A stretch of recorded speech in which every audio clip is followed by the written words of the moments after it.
వేదమంత్రం అగ్ని సాక్ష్యం జరిపించు ఉత్సవాన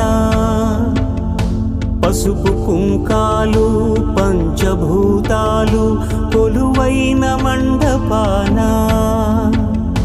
వరుడంటూ వధువంటూ ఆ బ్రహ్మముడి వేసి జత కలుపు తంతే ఇది స్త్రీ పురుష సంసార సాగరపు మథనాన్ని సాగించమంటున్నది.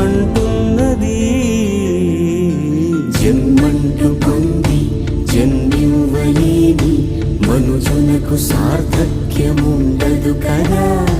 మనుగడను నడిపించు కళ్యాణమును మించి ఈ లోక కళ్యాణమే లేదుగా. కళ్యాణం వైభోగం ఆనందరాగాల శుభయోగం.